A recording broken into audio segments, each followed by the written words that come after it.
Bonjour tout le monde. Merci d'être là à ce premier séminaire jeunes chercheuses, jeunes chercheurs de l'ISE de l'hiver. C'est quand même l'avantage des événements en ligne, c'est qu'ils ne sont pas tributaires des conditions météo. Donc, malgré la tempête, vous êtes quand même nombreux avec nous. Merci d'être là. Je m'appelle Marie-Audrey, je suis la coordonnatrice scientifique à l'Institut des sciences de l'environnement et je vous présente brièvement là, comment on va fonctionner pour ce séminaire-ci. Et ensuite, je laisse la parole à notre présentatrice. Je suis accompagnée d'Éric Pinault, qui est professeur à l'ISE, qui est notre président de comité scientifique à l'ISE et qui va agir en tant que commentateur là, dans le cadre du séminaire après la présentation de Mia. La présentation devrait durer entre 25 et 30 minutes, puis après, on va ouvrir aux échanges. Pendant la présentation, je vous demanderai de garder vos micros fermés, s'il vous plaît, tout simplement pour éviter qu'il y ait des distractions sonores. Et est-ce que j'ai d'autres choses à vous dire? Je pense que c'est pas mal tout. On a jusqu'à 1h30. Donc, je sais qu'il y a des cours qui commencent à 1h30, donc on va essayer de ne pas dépasser cette heure-là. Donc, sans plus tarder, je vais laisser la parole à Mia. Mia, qui est une étudiante candidate à la maîtrise en sciences environnement en profil professionnel ou profil stage. Puis, elle nous présente aujourd'hui les résultats d'un stage qui ont commencé comme un stage, puis ensuite qui s'est transformé en d'autres choses. Je vais lui laisser là, expliquer ça plus en détail. Et elle va nous parler d'enjeux de santé au travail en milieu agricole. Donc, sans plus tarder, Mia, c'est à toi. Merci. Donc bonjour, mon nom est Mia Sarrazin. Je suis diplômée au certificat en droit social et du travail et au baccalauréat en philosophie à l'UQAM et je suis présentement finissante à la maîtrise en sciences de l'environnement à l'Institut des sciences de l'environnement. Au courant des dernières années, j'ai eu l'opportunité de rencontrer Louise Vandelac et d'intégrer le collectif de recherche éco-santé sur les pesticides, les politiques et les alternatives, donc le CREPA. Dans le cadre de mon stage avec ce collectif-là, j'ai initié un projet sur la reconnaissance des maladies professionnelles en milieu agricole qui a notamment été présenté au 87e congrès de l'ACFAS.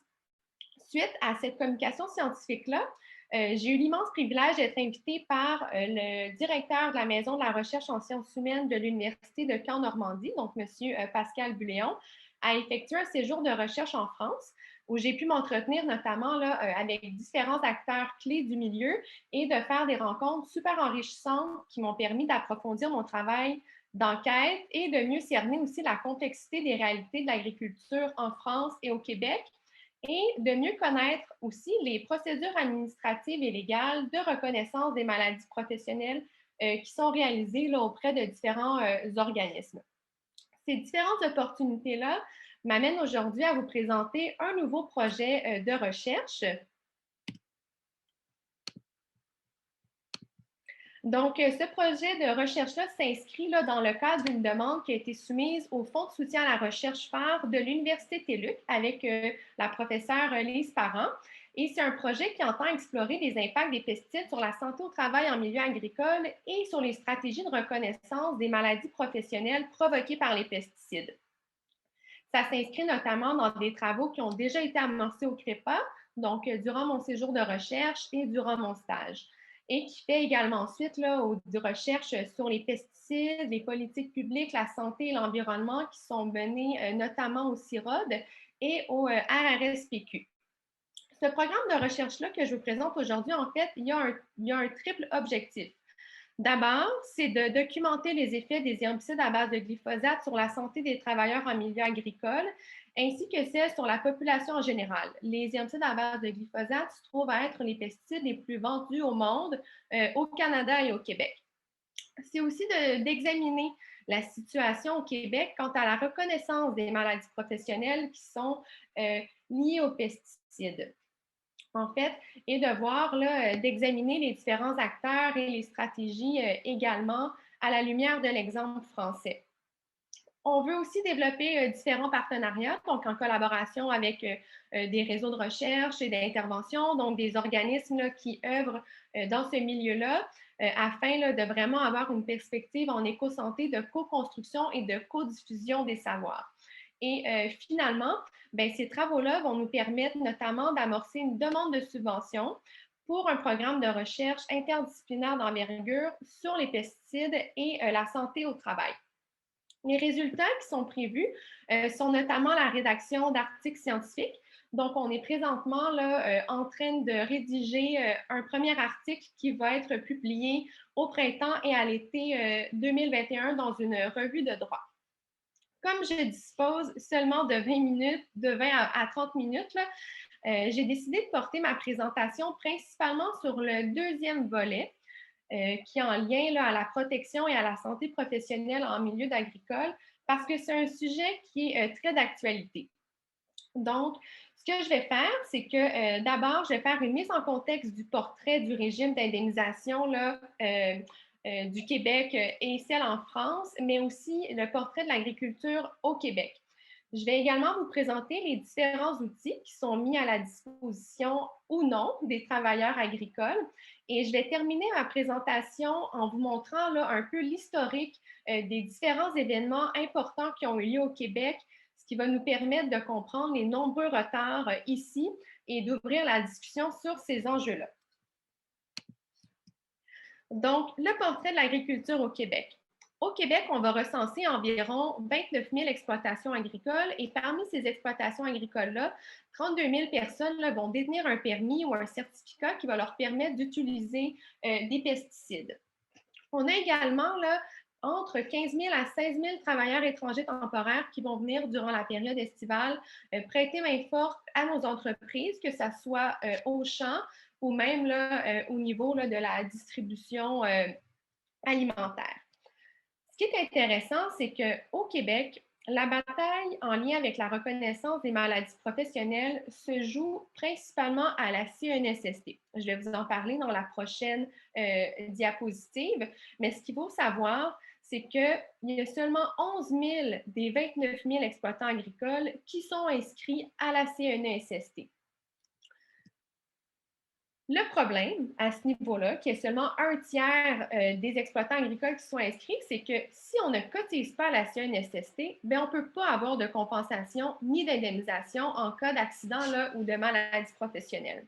Donc, la CNSST, qui est la Commission des normes de l'équité de la santé et de la sécurité au travail, ça se trouve être un régime public d'assurance et on est ouvert ou non à y cotiser, là, dépendamment, c'est sûr, de la grosseur de l'entreprise. Au Québec, c'est majoritairement des petites fermes agricoles, des fermes qui sont familiales, qui n'ont pas nécessairement beaucoup d'employés. Et en tant que travailleur agricole, on n'est pas nécessairement obligé de cotiser à ce régime-là. La reconnaissance des maladies professionnelles va se passer au niveau de la loi sur les accidents du travail et les maladies professionnelles et ils vont notamment être inscrits là, à l'annexe 1 de cette loi-là. Il faut savoir, on va y en revenir dans l'historique, mais cette loi-là n'a eu aucune modification depuis 1985 et ce, malgré les nouvelles, les nouvelles réalités dans le milieu du travail. Donc, si on revient à nos agriculteurs, on cotise ou on ne cotise pas. Si jamais on cotise et qu'on développe un accident de travail, une maladie professionnelle ou qu'on a un accident de travail, on peut notamment là, faire une requête auprès de la CNESST. L'histoire dans tout ça, c'est qu'au Québec, on ne reconnaît encore aucune maladie professionnelle en lien avec les pesticides. Donc, si un agriculteur veut faire reconnaître sa maladie professionnelle, il peut le faire, mais il va avoir le fardeau de la preuve. Donc, selon l'article 30 de la loi, il va devoir monter son dossier et démontrer à la commission que sa maladie a bel et bien été caractéristique de son travail et que c'est pour ça qu'il est atteint de cette maladie-là. Ce qui est intéressant, puisque j'ai eu la chance de faire là, au courant de mon séjour, notamment en France, c'est que le régime d'indemnisation là-bas est complètement différent, on s'entend, ce n'est pas les mêmes juridictions, mais on se trouve à être devant un régime de protection sociale qui est obligatoire, qu'on soit salarié ou non salarié d'une profession agricole. Et ce régime-là va prendre en charge tout ce qui a trait aux accidents de travail, mais également à la reconnaissance des maladies professionnelles. Un autre fait qui est très intéressant, c'est que toute maladie qui est d'origine professionnelle doit être désignée dans un tableau de maladies professionnelles. Donc, on peut un peu démontrer ça là, à même titre que notre annexe à nous au Québec. Ce tableau de maladies professionnelles-là, par contre, va avoir été annexé au Code de sécurité sociale et va avoir été fait par l'INRS, qui se trouve à être l'Institut national de recherche et de sécurité. Donc, ça se trouve à être une entité, oui, qui est nationale, mais qui est à l'extérieur de la mutualité sociale agricole. Donc, on a là quand même une certaine indépendance au niveau de la recherche qui est là. Pourquoi je vous parle de tout ça? En fait, c'est parce que le régime d'indemnisation en France reconnaît des maladies professionnelles provoquées par des pesticides et il les reconnaît depuis notamment 2012. Ce qui entre à la maladie là, professionnelle ici que je vous ai mis en haut et les hémopathies malines qui sont également provoquées par les pesticides depuis 2015. Donc, lorsqu'on parle d'hémopathie maline, on va parler notamment du lymphome malin non-hodgkinien, de la leucémie lymphoïde chronique et du myélinome multiple.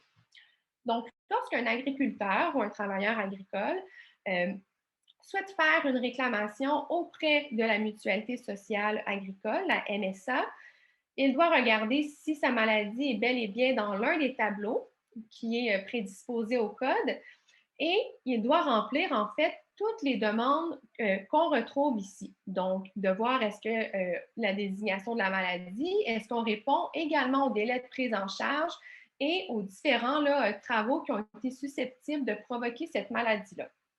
Ce qui est important aussi, mais pas important, mais intéressant dans la loi française, c'est que, et je vous ai fait une petite flèche, c'est que le terme pesticide dans la loi va vraiment avoir une connotation large. Donc, on ne va pas faire référence à des substances spécifiques, mais on va là vraiment répertorier tous les produits qui sont à usage agricole et qui sont destinés autant à l'entretien des espaces verts que des champs ou autres. Donc, c'est quand même une certaine avancée, puis ça permet en fait aux gens qui ont été exposés à différents produits de pouvoir là, déposer une demande. Si jamais on répond à tous ces critères-là, eh bien, on n'a pas le fardeau de la preuve à démontrer que notre maladie a été causée dans le cadre de notre travail.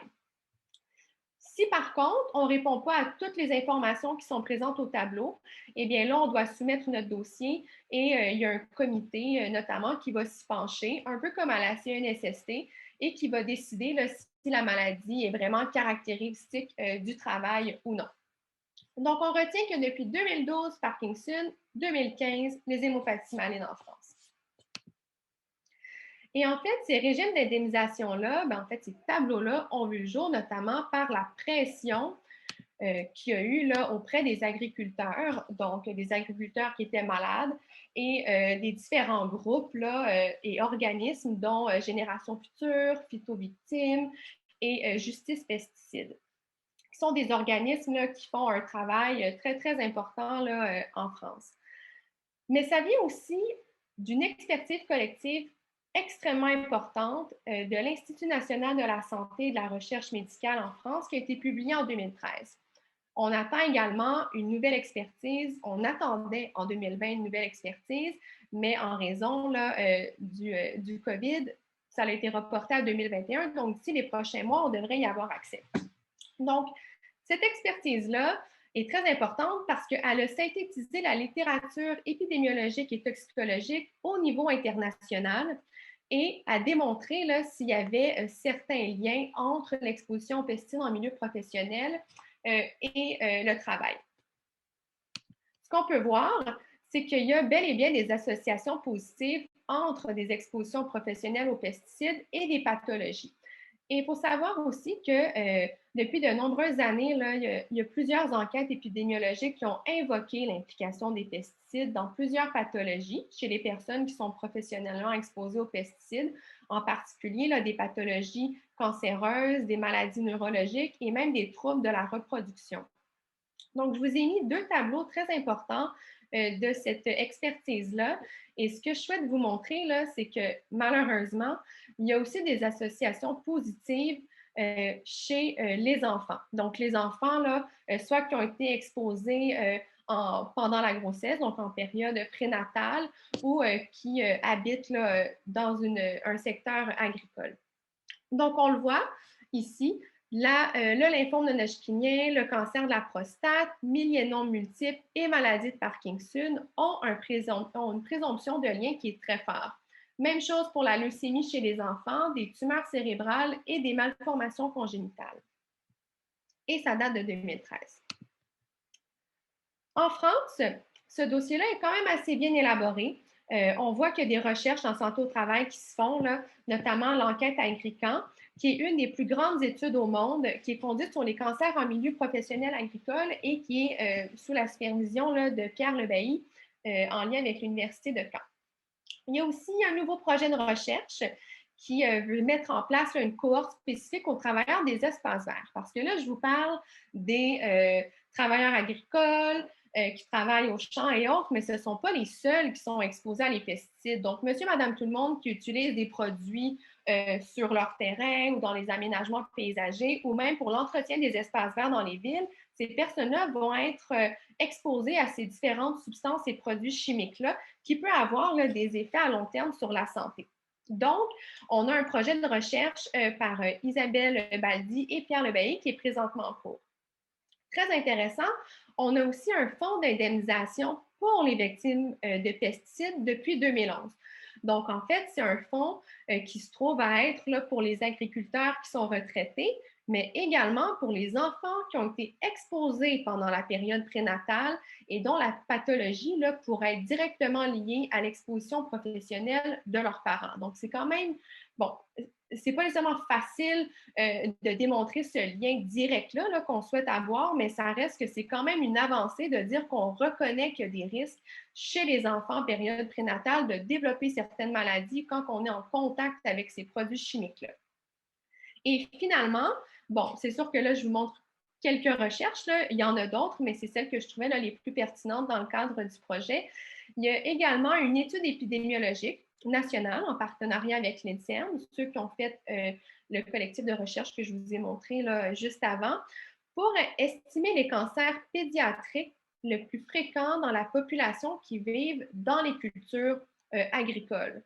Donc, ça reste assez troublant parce qu'encore là, on reconnaît qu'il peut y avoir des lacunes à ce niveau-là, puis que les expositions, comme on le rappelle, le milieu de vie et le milieu de travail en milieu agricole vont se confronter. Donc, les membres de la famille peuvent eux aussi être en contact avec ces produits chimiques-là, pas nécessairement les gens qui vont l'avoir appliqué là, au champ. Qu'est-ce qui se passe au Québec?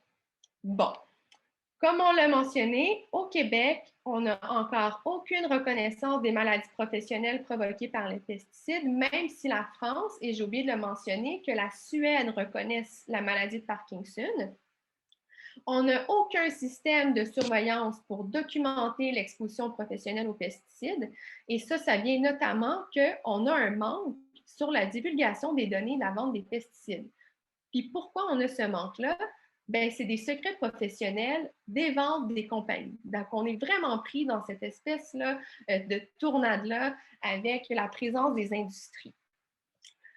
On a quelques outils qui sont fournis aux agriculteurs, dont Sage Pesticides, des outils là, qui permettent de voir bon, quel pesticide est préférable d'utiliser plus qu'un autre et les différents risques qui sont attribués. Toutefois, ces différentes fiches matières-là des pesticides excluent des données indépendantes de leur base de données. Et il faut savoir que les agences réglementaires au Canada, donc l'ARLA de Santé Canada, base ses décisions pour l'homologation des pesticides majoritairement sur des données provenant de l'industrie. Et ça, c'est des données secrètes qui ne sont pas publiques. Donc, ça cause là, tout un conflit d'intérêts au niveau de l'indépendance et de la recherche scientifique ici pour des substances qui sont omniprésentes dans notre environnement, dans l'eau, dans l'air, qu'il peut y avoir des traces aussi dans notre alimentation. Donc, il y a vraiment là des gros sons de cloche juste ici. Autre affaire, au Québec, on attend encore après un registre québécois du cancer depuis 2011. Donc, depuis 2011, on fait seulement faire des prédictions. On n'a pas encore accès à ce fameux registre-là qui pourrait là, vraiment nous aider à faire des avancées.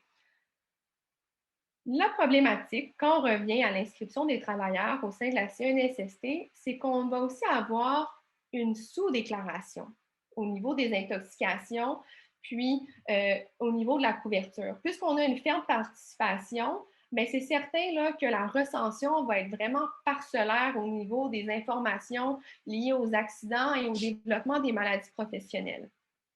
Aussi, dans le système de la santé, il y a vraiment une méconnaissance au niveau là, des intervenants sur les effets à long terme des pesticides qui pourraient entraîner également une sous-évaluation globale là, de ces enjeux-là. Donc, au niveau du recensement, ben, on ne sait pas trop ce qui se passe. Et la cerise sur le sundae, ben, problème au niveau des services conseils agronomiques, et on va pouvoir en reparler dans l'historique. Au Québec, les agronomes sont souvent impliqués avec des représentants de l'industrie, donc on se retrouve avec des personnes qui vendent des produits et qui les conseillent. Conflit d'intérêts ici également. Donc, on prend toute cette information-là par rapport au régime d'indemnisation et au portrait très rapide là, que je vous ai fait au Québec. J'ai malheureusement pas eu la chance de vous faire le portrait des pesticides qui est très connexe, mais qui se trouve être un autre enjeu très long à élaborer. Donc, je vous parle rapidement de l'historique en lien avec la reconnaissance des maladies professionnelles. Début 2019, on a affaire à l'histoire Louis Robert. Donc, je ne sais pas si vous vous souvenez, c'était un agronome qui avait été congédié par le ministère de l'Agriculture pour avoir dénoncé dans les médias l'ingérence du privé dans la recherche publique, notamment à la suite des pressions là, qui avaient été faites auprès des chercheurs au sein du Centre de recherche sur les grains, donc le CEROM, qui est financé par des fonds publics, mais qui, à l'époque, était administré par une majorité d'industriels. Donc, encore une fois, on a atteint un conflit d'intérêts ici. Et puis, tout ça, en fait, a vraiment mis une pression là, au niveau du gouvernement. Et en mars 2019, on annonce qu'il va y avoir une révision importante de la loi sur les accidents de travail, les maladies professionnelles, pour y inclure de nouvelles maladies. En mai 2019, l'Assemblée nationale adopte cette résolution-là pour moderniser le régime et actualiser l'annexe au niveau de la liste des maladies professionnelles. En juin 2019, après différents reportages qui ont eu lieu auprès d'agriculteurs atteints de maladies Parkinson et de cancer, le ministre du Travail Jean Boulet, dit avoir donné l'instruction à la CNSST pour revoir les maladies professionnelles et de répondre aux besoins des agriculteurs. Donc là, on voit vraiment un certain soulagement, puis on est content de voir qu'on va peut-être enfin être pris en charge. Tout ça va amener en fait à la commission parlementaire sur les impacts des pesticides sur la santé et l'environnement. Donc, cette commission-là a été lancée dans la foulée des reportages accablants qu'il y a eu sur les effets des pesticides et sur le congédiement du lanceur d'alerte Louis Robert. Cette commission parlementaire-là va avoir duré quelques jours. 26 groupes vont avoir été entendus, 76 mémoires vont avoir été déposées, dont un auquel je suis vraiment très fière, là, avec Mme Louise Bandelac et Marie-Hélène Bacon, que je vous ai mis juste ici en bas. Et plus de 700 recommandations ont été proposées là, aux différents législateurs. Quelques mois passent. On attend toujours le retour de cette commission-là et en février 2020, on dévoile enfin le rapport et les recommandations de la commission parlementaire. Rapport, disons, assez bref, qui contenait seulement 32 recommandations et qui restait là, vraiment très en surface, comme quoi on doute qu'on souhaite vraiment apporter un changement au Québec. Dans cette foulée-là, l'Union des producteurs agricoles avait également demandé à l'Institut Robert Sauvé en santé et sécurité au travail de faire un rapport et de répertorier les cas et de déterminer les prévalences qui seraient plus élevées chez les agriculteurs et les producteurs agricoles de maladies et des maladies qui pourraient être liées aux pesticides dans la population générale également. Donc, juillet 2020, le rapport sur les effets sanitaires des pesticides agricoles qui sont les plus vendus au Québec voit le jour.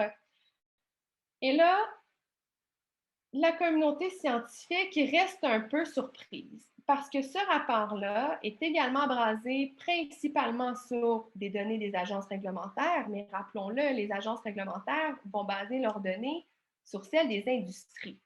Donc là, la recherche indépendante ne semble pas non plus avoir été intégré par ce rapport d'expertise-là qui a été préparé à la demande de l'Union des producteurs agricoles.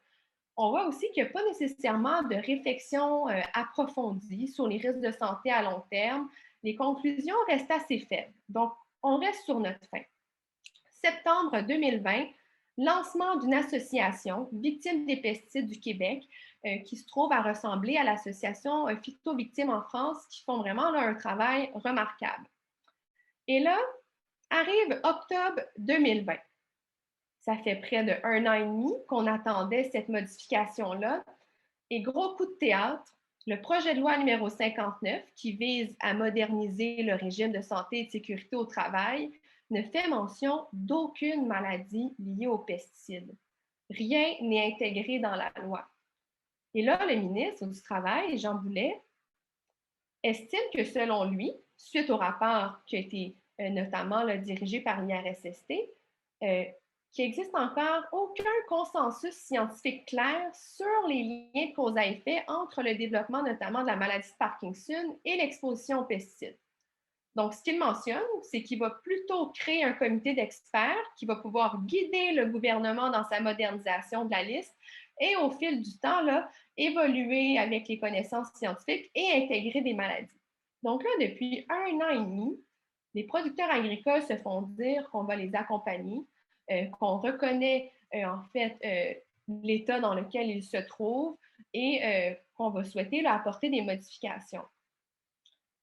Et là, en janvier 2021, il y a quelques semaines, on a eu une consultation particulière aux auditions publiques sur le projet de loi 59 et encore une fois, le ministre revenait à ce fameux rapport de l'IRSST et à la création d'un comité d'experts et on attend toujours la suite pour voir qu'est-ce qui va se passer pour l'accompagnement auprès des agriculteurs. Donc, quand je dis que c'est un coup de théâtre, eh bien, on attendait vraiment cette modification du régime-là. Et avec ce qui se passe en France et en Suède depuis quand même 2012 et 2015, on s'est dit que le Québec allait enfin là, moderniser puis être un leader en matière de santé et de sécurité au travail. Je vous ai mis quelques références ici. Je vais conclure ma présentation en vous disant là, qu'il est extrêmement important de revoir et de questionner les différents systèmes et les agences de réglementation qui sont en place, notamment les nouvelles propositions de ce projet de loi-là. Et il faut s'assurer là, que le fardeau de la preuve ne soit plus sur le dos des victimes. Des personnes qui sont malades pour avoir nourri leur famille et leur communauté et qui souhaitent aujourd'hui que leur maladie soit justement reconnue, comme c'est le cas en France et en Suède, et comme le démontrent là, de nombreuses expertises scientifiques sur le sujet.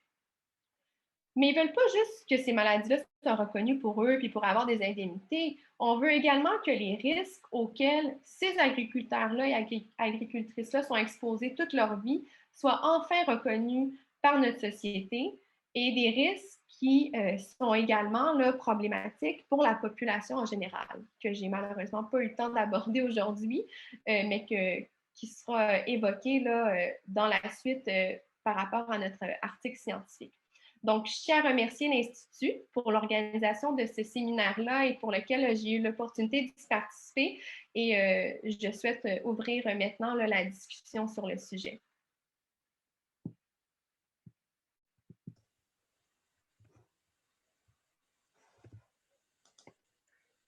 Merci, Mia.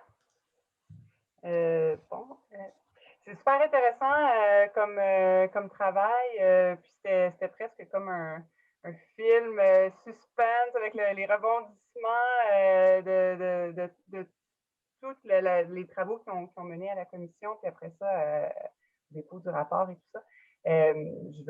J'ai des questions là, pour savoir qu'est-ce qui va arriver avec la suite, mais peut-être que j'inviterai d'abord Éric à commenter un peu la présentation, puis ensuite, pour ce qui est des gens qui sont là avec nous, vous pouvez soit lever la main ou écrire dans la boîte de chat si jamais vous avez des questions, puis je vais les prendre là, au fur et à mesure qu'elles vont rentrer. Merci beaucoup. Merci pour la belle présentation, Mia. C'est extrêmement intéressant, mais c'est toujours difficile de dire ça avec des sujets comme ça, parce que l'intérêt, c'est quand même l'intérêt pour quelque chose d'un peu désespérant. Oui. Ouais, désespérant à deux niveaux pour moi, là, puis il y a un aspect qui ressort très clairement de la présentation. Il y a un autre que je pense que tu aurais pu nous en parler, mais j'imagine pour des questions de gestion de temps, tu n'as pas abordé cette question-là, mais j'aimerais peut-être t'entendre un peu là-dessus. Ben, la première que tu as vraiment soulevée, qui saute, qui est extrêmement grosse, c'est la capture de nos agences de régulation ici au Canada par le lobby des producteurs de pesticides.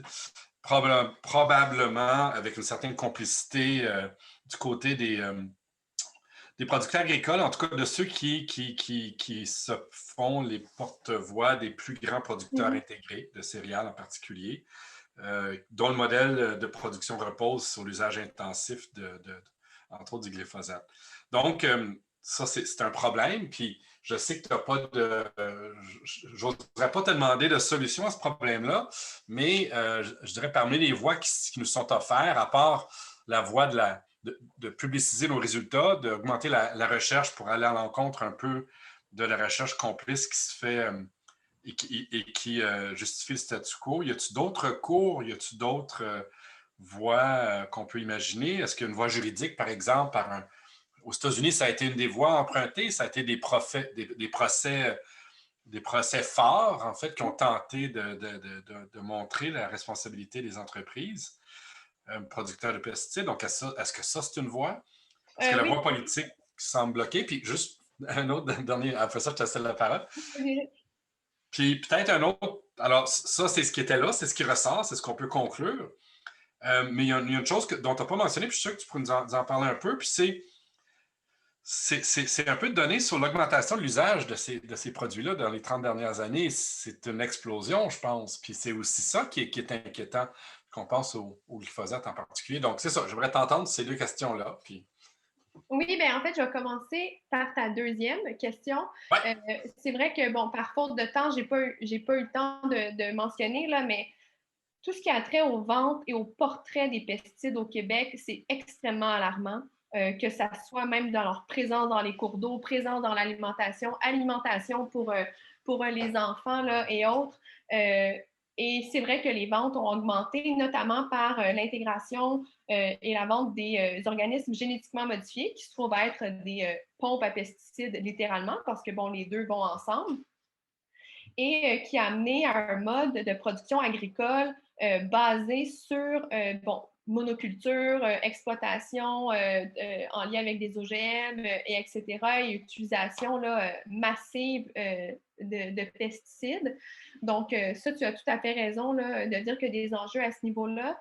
Et après, aux différentes possibilités pour le changement, au Québec et au Canada, il y a notamment des actions collectives qui ont été menées, qui sont en cours. On n'en entend pas beaucoup parler parce que ça reste très privé là, avec les firmes qui s'en occupent, mais en lien avec Monsanto notamment, donc pour des lymphomes non-hodgkiniens, qui, rappelons-le, est reconnu en France comme maladie professionnelle et que la littérature scientifique bon, est de plus en plus comment dire, complète, ben pas complète, là, mais bref, sur ce sujet-là, là, on voit que les liens sont de plus en plus présents, notamment parce que, bon, le glyphosate est reconnu comme étant cancérigène probable par le CIRC, qui est le Centre international de recherche sur le cancer. Puis bon, ça, c'est une autre histoire, mais c'est toute une saga avec est-ce qu'on reconnaît que c'est un cancérogène probable, les industries disent que non, les agences réglementaires sont pris dans tout ça, puis on prend un peu plus la part des industries que l'OMS. Donc, comme Marie-Audrey, tu disais là, que c'était un truc de suspense, c'est vraiment là, comme un film. On ne peut pas s'imaginer que ça existe. Là. C'est extrêmement troublant. Donc, il y a l'avenue juridique, mais il y a aussi l'avenue, Éric, je dirais, d'éduquer, d'informer également la population sur ces enjeux-là. On oublie souvent qu'au Québec, on utilise massivement des pesticides. On dirait que ça a souvent été là, caché ou on n'osait pas en parler. Donc, c'est pour ça que depuis 2019, avec l'affaire de Louis Robert, on voit qu'il y a vraiment une présence dans les médias sur ces enjeux-là.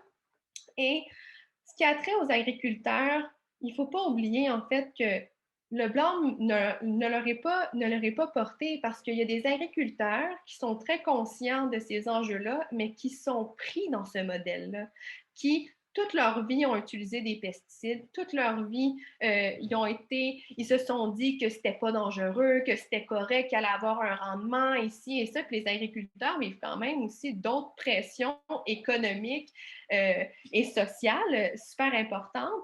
Donc, si on dit toute ta vie que c'est correct ce que tu fais, puis finalement on arrive et que là, tu es dépendant de ce système-là, puis on dit ah ben non, finalement, c'est extrêmement dangereux pour ta santé, pour la santé des populations, ça pollue les cours d'eau. Là, on devient complètement désemparé.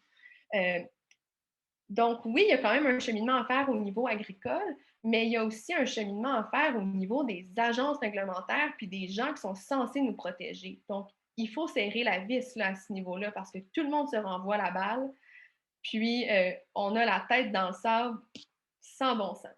Je ne sais pas si ça répond à ta question, là, je pourrais partir, là, mais...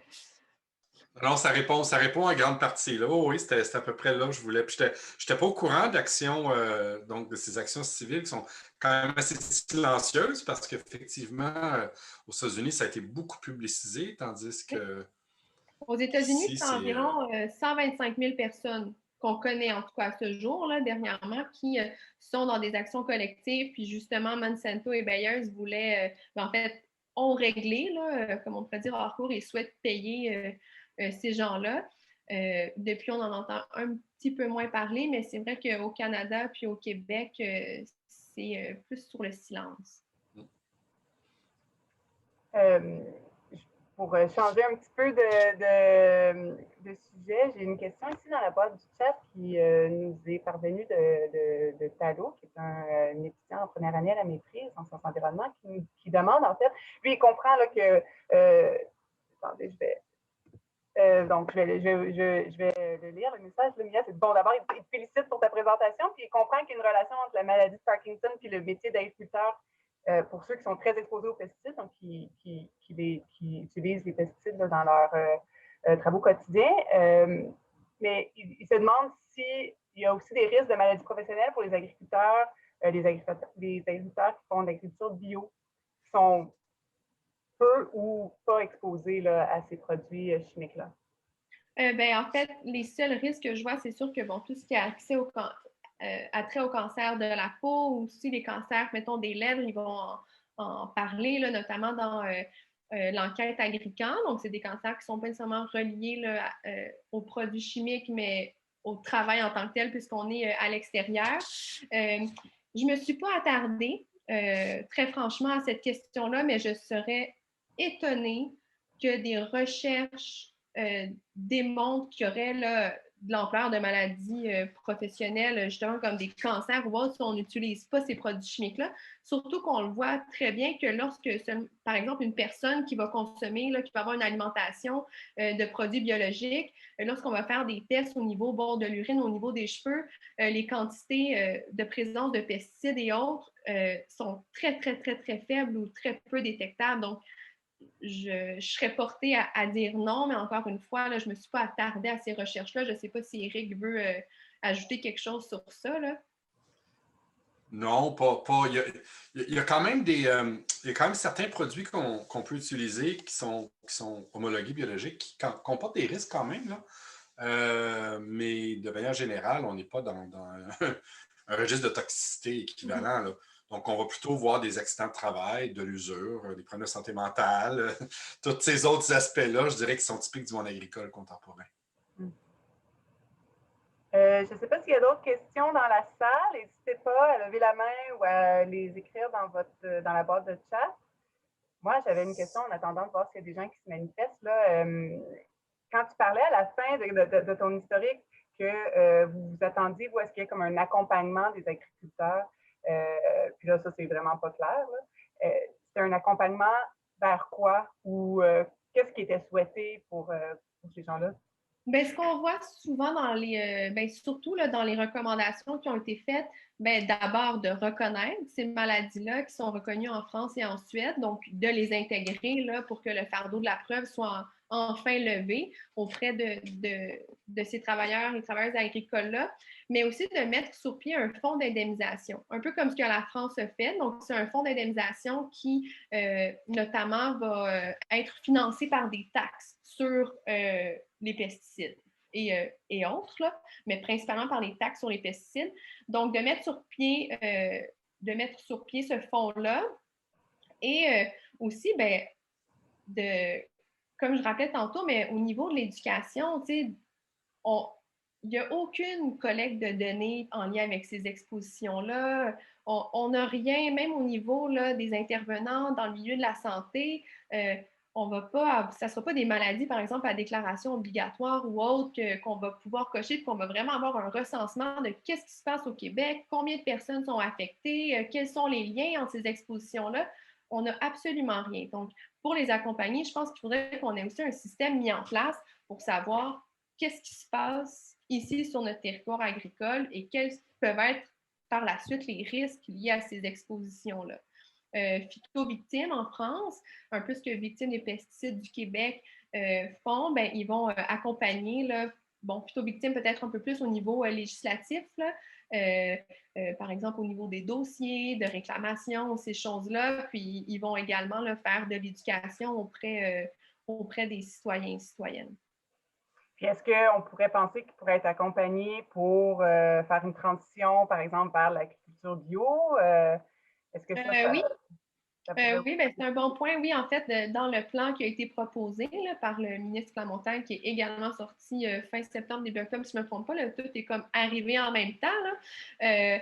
On souhaite mettre de l'effort dans cette transition-là, mais si je ne me trompe pas, disons que on ne se donne pas nécessairement les moyens au Québec d'y parvenir, d'avoir vraiment des fonds adéquats ou autres. Là, on sort des beaux montants, mais on se rend compte que ces montants-là, c'est sur plusieurs années. Fait qu'au final, il te reste juste des peanuts pour accompagner les agriculteurs à faire une transition.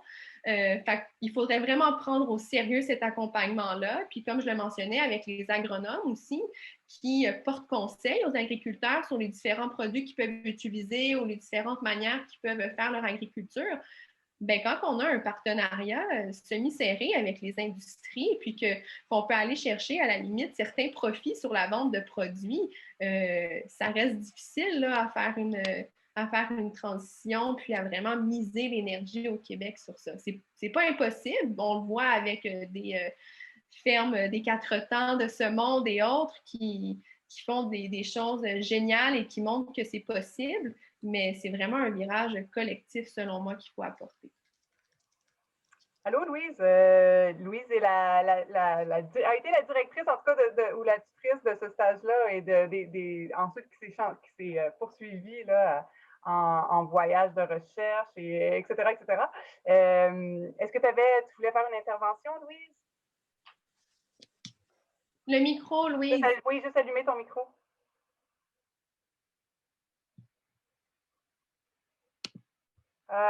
Yo, voilà, ça va.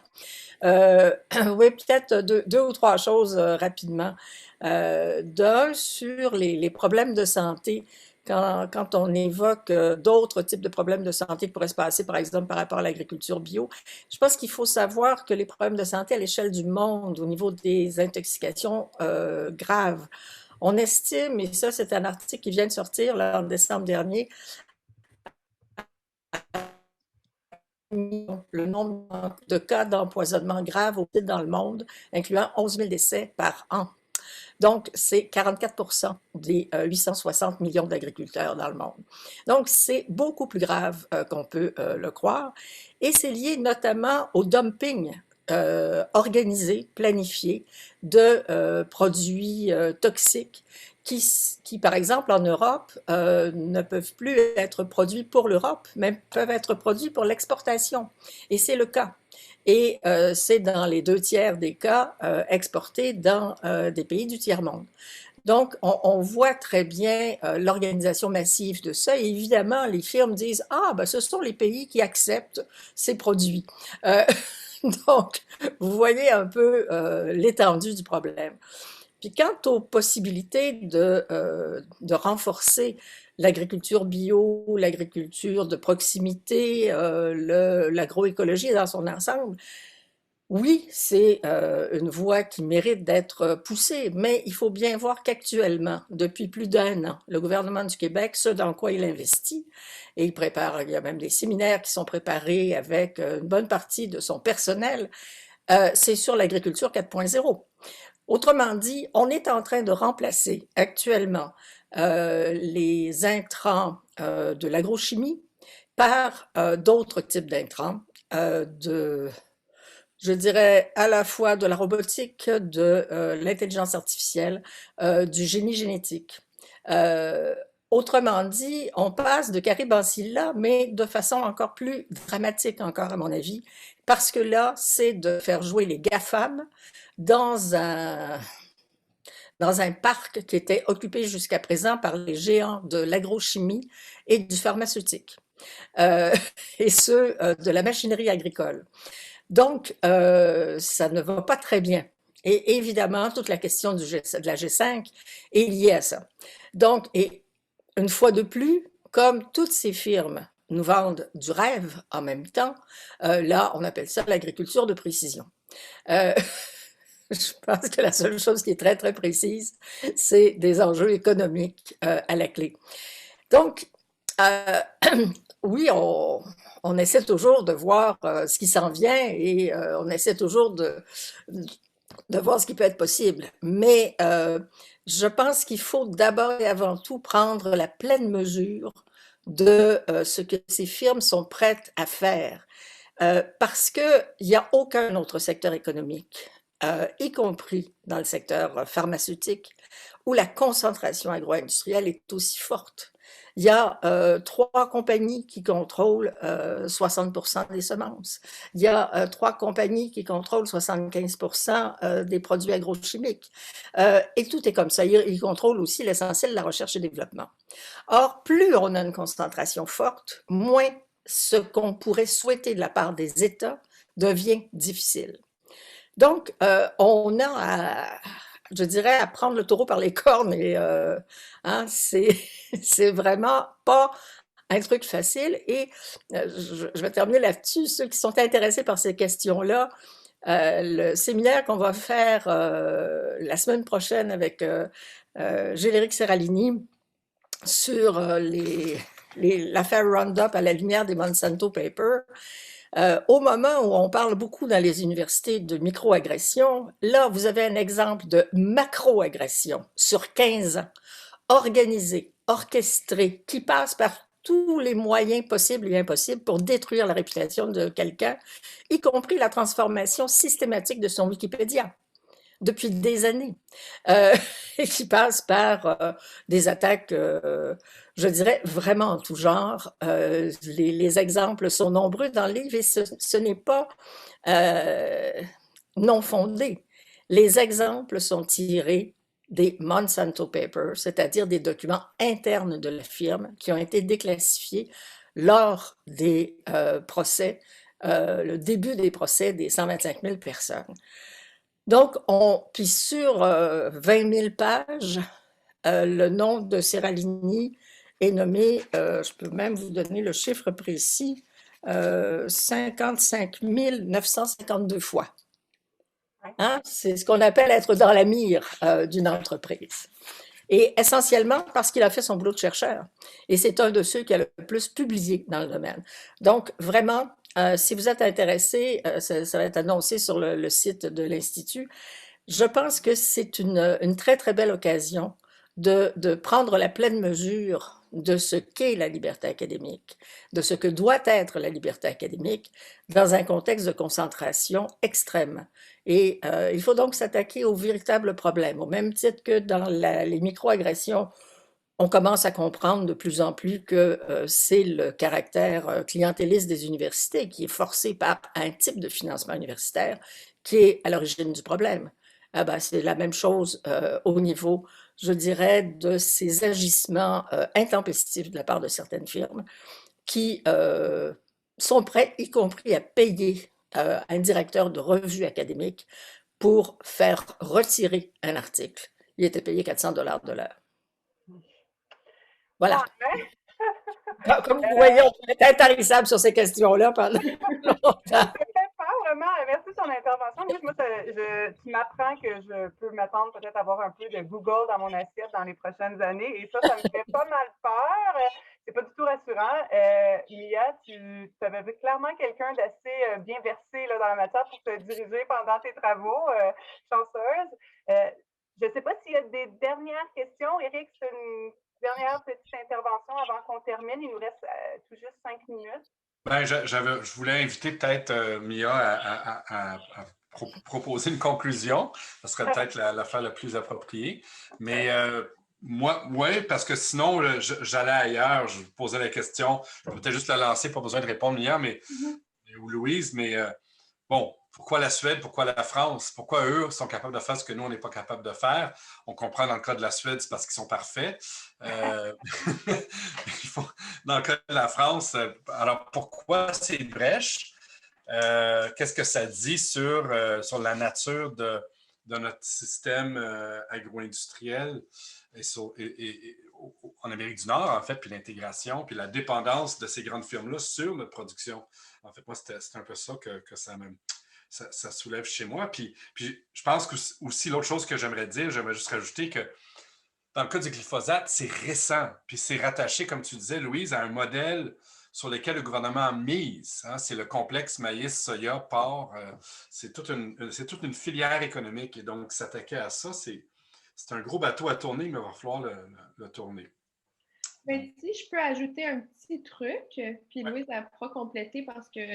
Mais quand j'ai fait mon séjour en France, je voyais là, que ces enjeux-là ont surtout été soulevés par la population, par des organismes, par des collectifs de recherche, par des gens qui sont sur le terrain, et il y en avait assez d'être pris dans ça, puis que les gouvernements, en fait, faisaient rien. Là. Donc, ce mouvement-là est vraiment parti du bas pour faire changer vers le haut. Puis c'est cette pression-là qui a permis notamment à la COSMAP de demander là, avec l'ANSES d'avoir une expertise sur les pesticides. Puis bon, ils ont quand même eu une expertise très indépendante, donc ça leur a permis d'aller de l'avant aussi à ce niveau-là.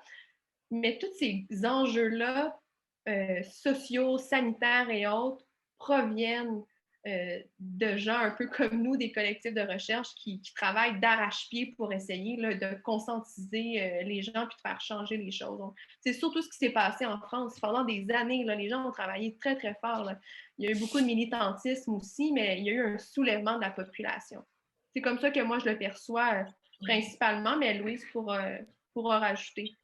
Oui, je pense que tu as raison, Mia. C'est vrai qu'il y a une mobilisation citoyenne très, très forte, mais il y a aussi un travail extrêmement serré avec l'ensemble des parlementaires. Et il y a plusieurs dispositifs publics, je pense à la commission parlementaire ou la commission du Sénat sur les choix technologiques qui permettent d'avoir des débats publics à un autre niveau. Mais le travail académique, on est à l'Institut des sciences de l'environnement, je reviens à la nécessité de faire un travail de fond. Par exemple, Éric, tu parlais du glyphosate, ce qui est tout à fait normal puisque c'est de ça dont on parle partout. Mais ça, c'est la façon dont les entreprises ont vendu les herbicides à base de glyphosate. Il faut savoir que c'est à peine 40% de glyphosate dans des herbicides à base de glyphosate et il n'y a pas un agriculteur qui met juste du glyphosate dans ses champs. Pourquoi c'est important? Essentiellement, le reste n'est pas analysé et les autres éléments de la formulation commerciale, or c'est jusqu'à 1000 fois plus toxique. Je disais, quand on sait ça, et quand on sait que même toutes les évaluations environnementales sur l'eau, sur les sols, c'est complètement sous-estimé puisque près des 2/3 ne sont pas analysés. Donc, à chaque fois qu'on a des termes qui nous sont suggérés par la presse, entre autres, depuis des années, il faut arriver à les déconstruire. Et ce travail, plus d'ordre théorique, c'est un travail en même temps éminemment concret et pratique. Voilà. Alors, vous aurez retenu qu'il faut parler des herbicides à base de glyphosate et pas du glyphosate. Je viens de mettre, là, je veux juste attirer l'attention des gens là, dans le chat, je viens de mettre l'annonce de l'événement auquel tu fait référence, oui, ce qui va avoir lieu le 24. prochain, mercredi prochain. Ça va être aussi diffusé dans les réseaux sociaux de l'ISE dans les prochaines heures. Donc, voilà, tout est là. Là-dessus, notre séminaire tire à sa fin. Mia, je voulais te remercier encore une fois d'avoir participé. Tu as fait une présentation vraiment très, très éclairante, très limpide. On discutait ensemble au début de la session, puis on se demandait si tu allais avoir le temps de tout boucler pour la présentation parce que les délais étaient quand même serrés vu que tu étais la première à passer. Mais tu as vraiment relevé le défi. Bravo. Vraiment, c'était très intéressant. Merci à tout le monde aussi qui est en ligne pour écouter la présentation. On fait ça pour vous, donc c'est vraiment le fun quand vous êtes présents. Puis juste pour vous dire que le prochain séminaire, c'est dans un mois, donc c'est mardi le 16 mars, même heure, 12h30. C'est Wafa Babou, qui est candidate au doctorat en sciences de l'environnement chez nous, qui va présenter, qui va nous parler de l'épuisement des ressources minérales et métalliques en lien avec la construction de bâtiments. Donc, est-ce que ce serait possible de mettre en place un genre de budget de ces ressources-là pour qu'on ne les dilapide pas, ou peut-être dilapide moins, je ne sais pas. Donc, à ne pas manquer, dans un mois, je vais envoyer les informations plus précises dans quelques semaines.